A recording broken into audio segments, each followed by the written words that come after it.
종교다원주의라는 것은 이제 그렇게 보면 종교라고 하는 것이 하나만 있는 것이 아니라 종교가 여러 개 있다 그렇게 말하는 거거든요. 모든 종교가 다 같다라고 이야기하기보다 각 종교가 지향하는 구원의 의미가 이제 다르다라고 그렇게 이제 볼 수가 있겠죠. 분명하게 예수 그리스도를 구주로 그리고 예수 그리스도를 주로 삼고 그렇게 살아가는 사람들이 그리스도인입니다. 다른 믿음, 다른 신앙, 다른 생각을 가진 사람들을 대하는 가장 일차적으로 드러낼 수 있는 태도는 온유와 존경이라고 하는 겁니다.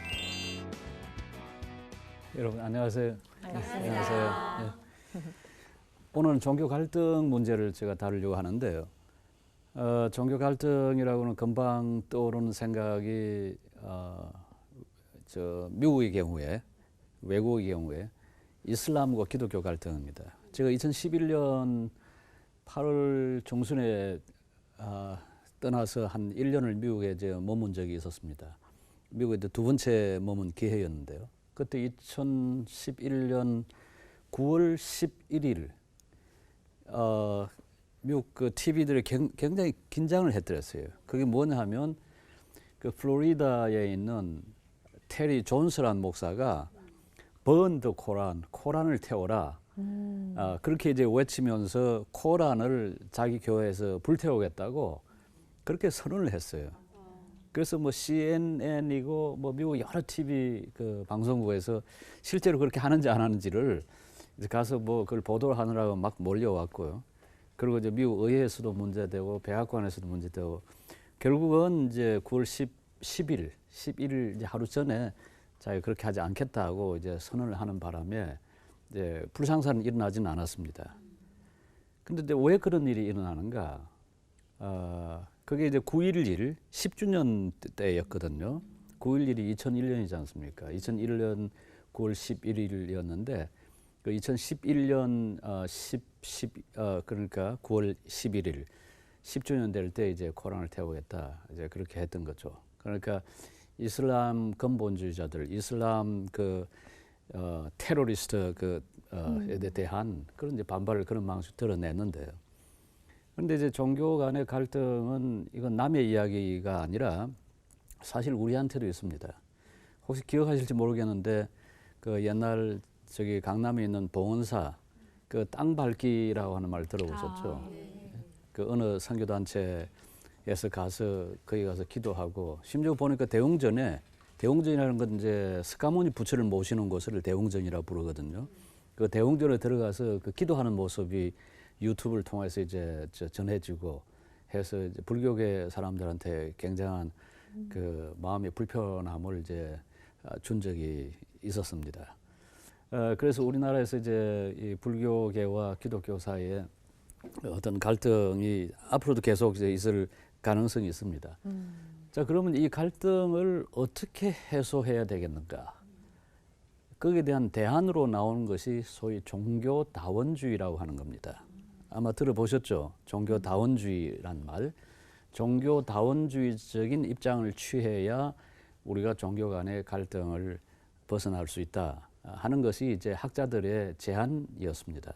주로 이제 서양 학자들, 그 가운데 기독교 신학자도 있고 종교학자들도 있는데요.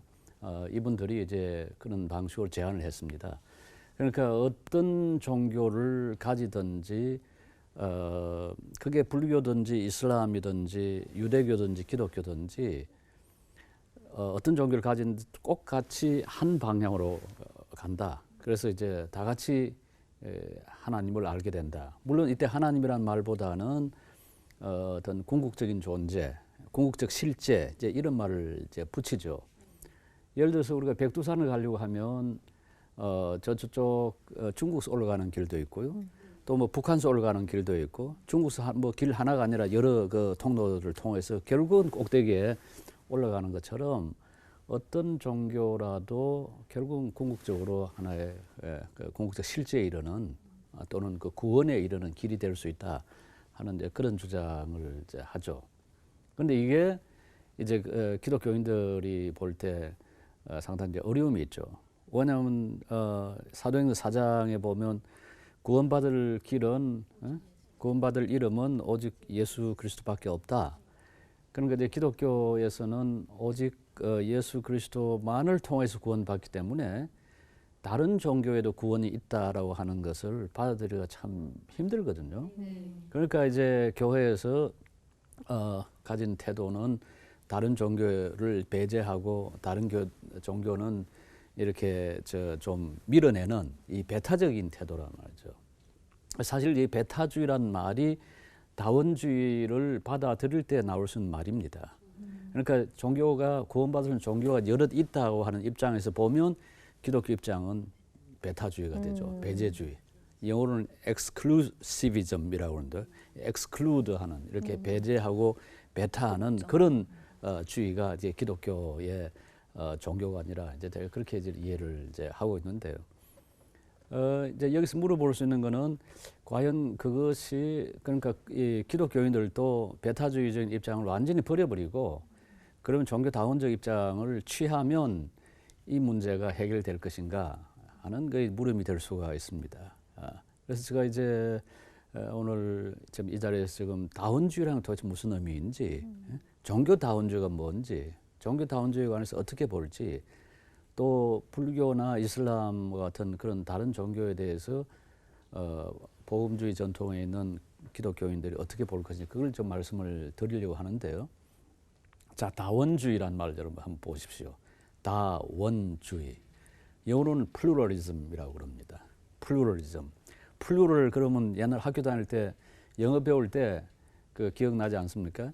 플루럴 그러면 싱귤라하고 이렇게 서로 대립되는데요. 예를 들어서 영어의 boy, 소년. 그걸 갖다 boys 하면 뭐가 됩니까? 복수형이죠. 그걸 이제 plural 그리고 boy는 singular 단수입니다. 그러니까 그 다원주의를 말하는 영어 플루럴리즘은 복수주의입니다. 그러니까 이제 다른 말을 번역하면 다른 또 영어로 하면 manyism이죠. 많다는 거죠. 하나가 있는 것이 아니라 여럿이거나 많이 있거나 그게 단순 종교 다원주의 할 때 다원주의만 쓰는 게 아니고요. 예를 들어서 이런 생각해 보죠. 어떤 지식의 체계가 하나의 체계만 있는 것이 아니라 여러 가지 체계가 가능하다고 생각하면 그건 지식다원주의가 됩니다. 가령 우리의 몸을 연구하고 몸을 치료하는 그 의료 체계, 의학 그 지식이 동양의학, 한의 말이죠. 한의학하고 양이 서양의학하고 다르거든요. 접근하는 방식이.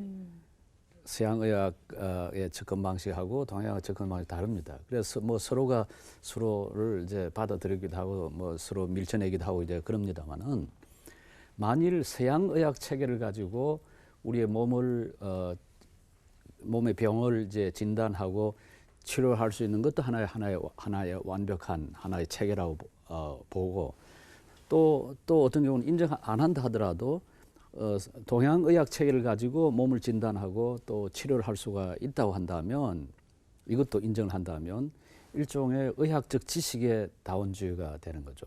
하나의 체계만 있는 것이 아니라 두 개의 체계가 적어도 가능하단 말이죠. 뭐 또 그 다음에 다른 여러 종류의 민간의학 그런 것도 있을 수가 있죠.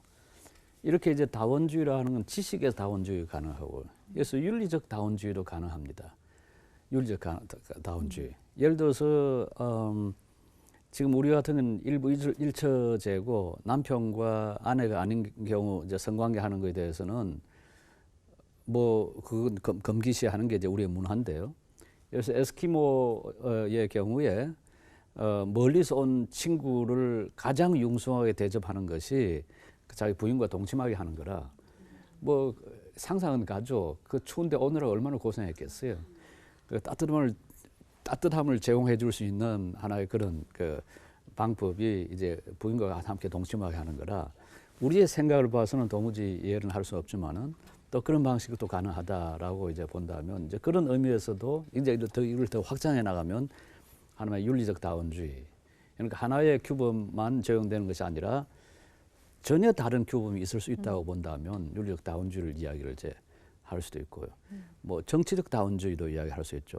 예를 들어서 군주제, 한 명이 통치하는 군주제, 그 다음에 여러 사람들이 통치하는 뭐 귀족제, 그 다음에 모든 사람이 적어도 원칙적으로는 다 통치하는 민주제, 뭐 이런 식으로 통치 방식에서도 여러 가지가 이제 가능하기 때문에 그런 의미에 보면 정치적 다원주의라 그렇게 이제 말을 할 수가 이제 있는 거죠.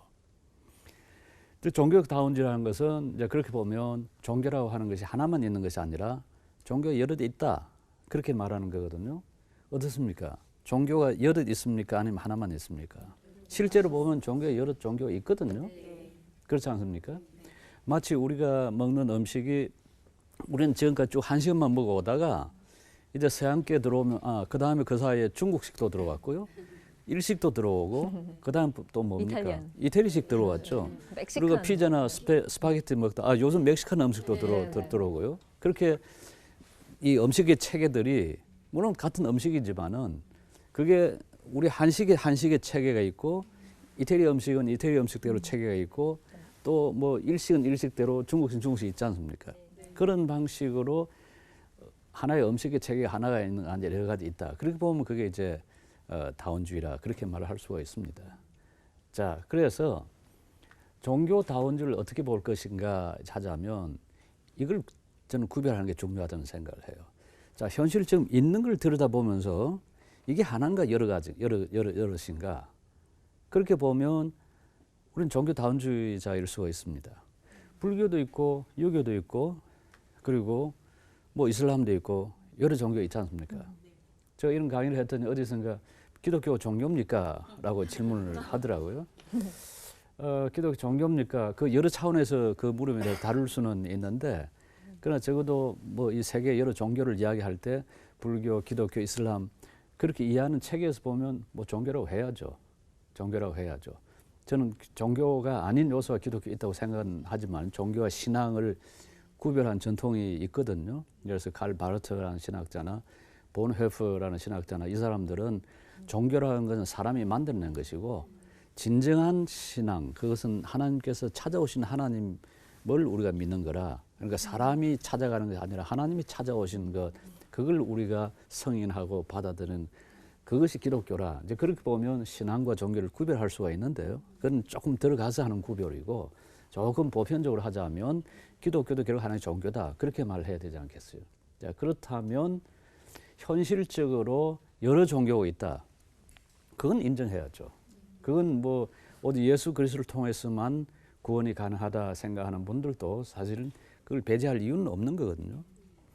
그런데 이제 막상 그리스도인들한테 문제가 되는 이제 종교다원주의는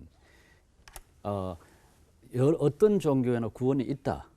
이 길로 가든 저 길로 가든 그러니까 이 종교를 믿건 저 종교를 믿건 다 같이 구원받는다. 다 같이 하나님께로 간다.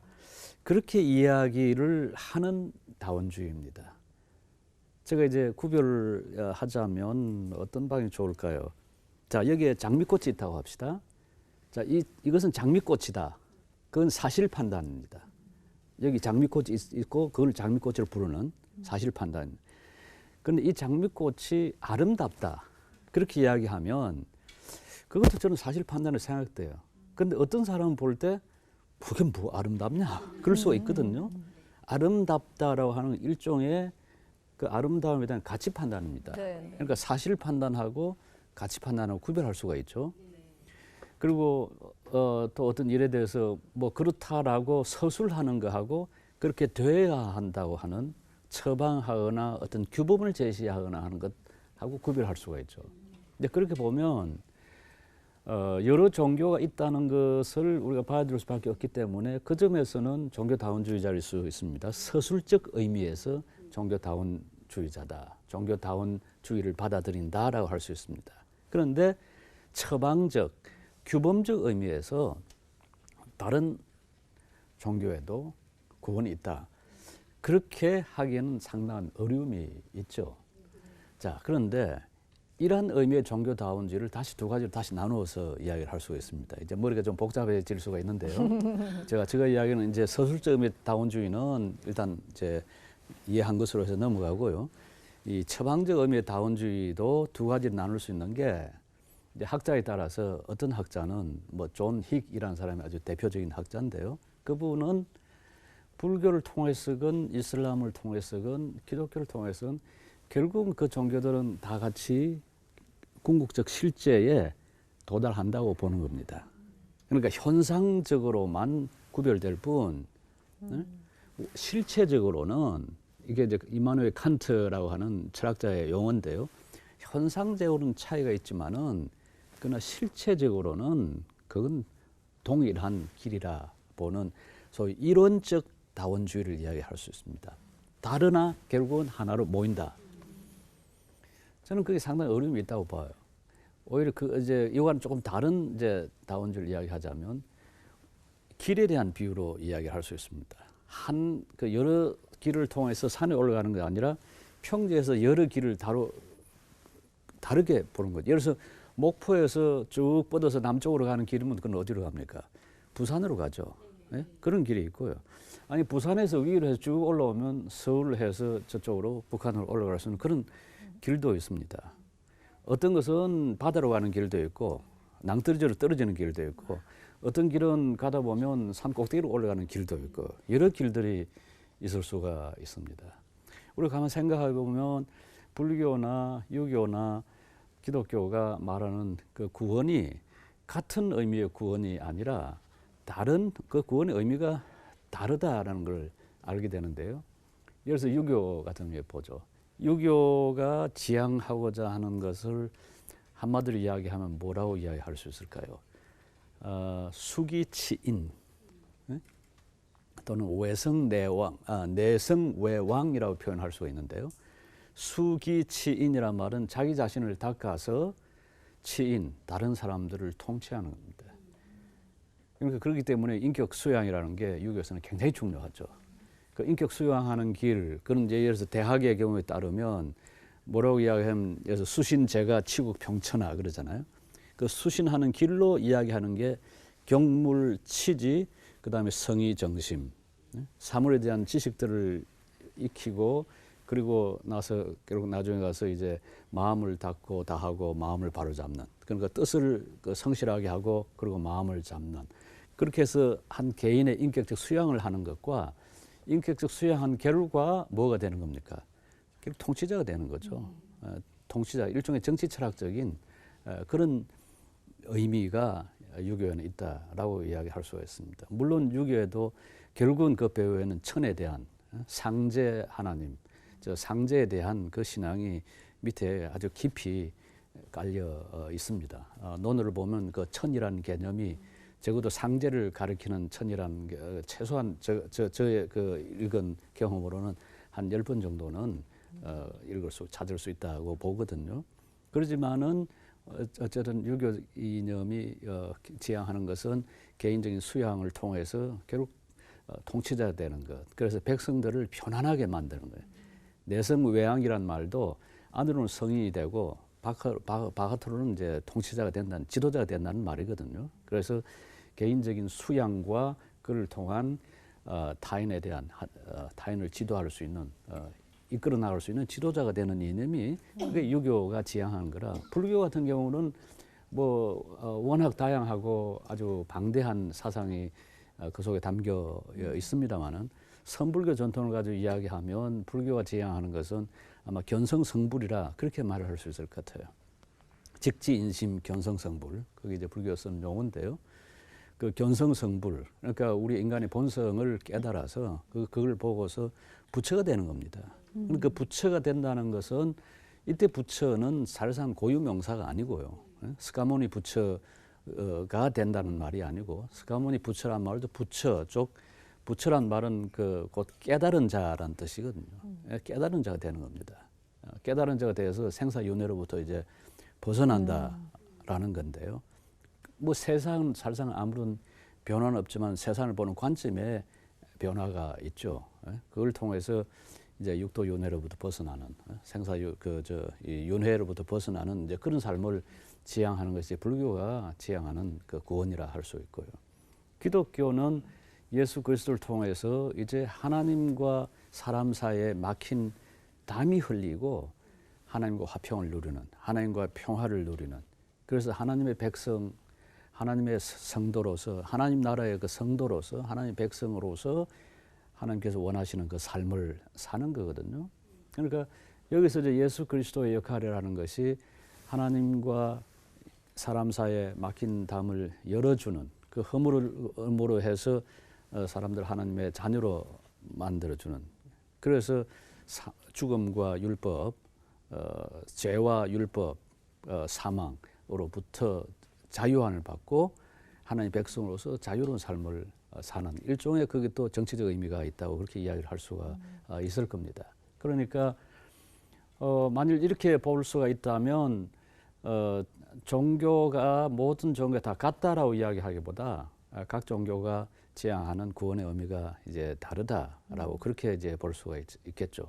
자, 그렇다면 이제 그다음 이제 우리 물어볼 수가 있습니다. 그리스도인들은 분명하게 예수 그리스도를 구주로, 그리고 예수 그리스도를 주로 삼고 그렇게 살아가는 사람들이 그리스도인입니다. 자, 그런 의미에서 구원은 기독교 신앙에만 있다, 그렇게 믿는 사람들이죠. 그러면 이슬람 교인들이나 또는 불교 교인들에 대해서 그리스도인들은 이제 어떤 입장을 취해야 될까, 그런 물음이 있을 수가 있죠. 네. 여러분 어떻게 하면 좋겠습니까? 그냥 배제해버리고 밀쳐내버리고 당신들 우리와 다른 존재들이니까 말도 하지도 않고 그렇게 하는 게 좋겠습니까? 아니면 어떻게 하는 게 좋겠습니까? 저는 그 답을 베드로전서 3장 15절 16절에 찾을 수 있다고 생각하는데요. 너희 마음에 그리스도를 주로 삼아 거룩하게 하고 너희 속에 있는 소망에 관한 이유를 묻는 자에게는 대답할 것을 항상 준비하되 온유와 두려움으로 하고. 여기 보면 온유와 두려움으로, 이때 두려움이란 말 히라우로 보면 티메란 말인데요. 이 말은 곧 존경이란 말입니다. 그러니까 그리스도인들이 믿는 믿음과 다르다 하더라도 다른 믿음, 다른 신앙, 다른 생각을 가진 사람들을 대하는 가장 일차적으로 드러낼 수 있는 태도는 온유와 존경이라고 하는 겁니다. 이 온유와 존경, 그건 사실 예수의 마음이거든요. 그 온유의 마음을. 그러니까 어떤 적대적인 태도를 취하거나 전투적 태도를 취하는 것이 아니라 일단은 온유와 존경하는 마음으로 그분들을 대할 필요가 있다. 그게 우선 1차적으로 그리스도인 기대할 수 있는 태도고요. 두 번째는 여기 보면 너희 속에 있는 소망에 관한 이유를 묻는 자에게는 대답할 것을 항상 준비하되. 그리스도인 두고 있는 그 소망이 뭐냐? 만약 그 소망이 있다면 그 하나님에 대한 소망을 묻는 사람에게 대답할 준비를 하라. 대답을 하려면 어떻게 해야 되겠습니까? 공부해야죠. 읽어야 됩니다. 공부하려면. 그리고 뭐 읽기만 하면 됩니까? 생각해야죠. 1강에서 이야기한 기독교 신앙의 가장 핵심적인 뭐라고 그랬습니까? 신앙 고백이고, 그 신앙 고백은 삼위일체 하나님에 대한 고백이라 내가 왜 삼위일체 하나님을 믿는지 그에 대해서 설명할 수 있고 대답할 수 있는 지적인 준비를 해야 된다는 거죠. 그러려면 읽어야 되고 생각해야 되고요. 저 같은 경우는 저는 불교 경전을 보거나 뭐 유교 경전을 보거나 할 경우에 오히려 제 기독교 신앙을 이해하고 무엇이 다른가, 또 어떤 점이 공통점이 무엇이 어떤 공통점인가, 그럼에도 근본적 차이가 뭔가, 그게 나를 이해하고 우리가 믿는다고 신앙 고백하는 삼위일체 하나님 이해하는데 주는 의미가 뭔가, 이제 그런 면에서 저는 상당히 도움을 받는다고 생각을 합니다. 그래서 하려면 우선 우리 교회에 깔려 있는 반지성주의, 그게 깨어져야 합니다. 지적으로 생각하고 물어보고 하는 것에 두려워해서는 안 됩니다. 우리는 지성과 이성을 가지고 있거든요. 지성이라는 건 알 수 있는 능력이고요. 이성이란 말은, 이자른 말은 그건 추리하는 능력이란 말입니다. 예? 모든 사람은 죽는다. 소크라테스는 사람이다. 그럼 뭐라고 그러겠어요? 그러므로 소크라테스는 죽는다. 이런 능력을 우리가 가지고 있거든요. 이걸 우리가 함께 사용을 할 수 있어야 합니다. 그런데 이제 세 번째, 여기 베드로전서를 보면 너희 마음에 그리스도를 주로 삼아 거룩하게 하고, 그리고 우리 마음 속에 그리스도를 주로 삼는 것, 주로 삼는 이 확신에 거할 수가 있어야 합니다. 예수 그리스도가 우리의 주, 우리의 구원의 주일 뿐만 아니라 우리의 삶의 주인이시다. 내가 먹고 잠자고 일하고 사람들과 만나고 또 이런 강의를 듣는 이 순간에도 예수 그리스도가 나의 주이시라고 하는 그걸 우리 마음에 간직할 필요가 있다. 그리고 이 신앙의 확신에 거하면서 머리로는 말이죠. 아니 마음으로 그리고 머리로는 어떻게 하라고요? 대답할 준비를 해야 합니다. 우리가 지적으로 신앙의 의미를 충분히 파악하고 이해할 수 있어야 하고요. 자, 그러면 손발은 어떻게 되겠어요? 온유와 겸손함으로. 온유와 겸손함으로. 저는 이 우리 살고 있는 이 다원주의 삶의 상황에서 그리스도인이 마땅히 취할 태도는 마음으로 예수 그리스도를 주로 삼는 그 확신 가운데 거하면서 머리로는 그 신앙의 의미에 대해서 묻는 사람에게 충분히 지적으로 답할 수 있는 준비를 해야 하고, 그리고 이 몸뚱아리, 손발로는 정말 온유하고 다른 사람을 존경하는 그런 마음으로 살아가는 것, 그것이 하나의 대안이 아닌가 하는 생각을 합니다. 감사합니다.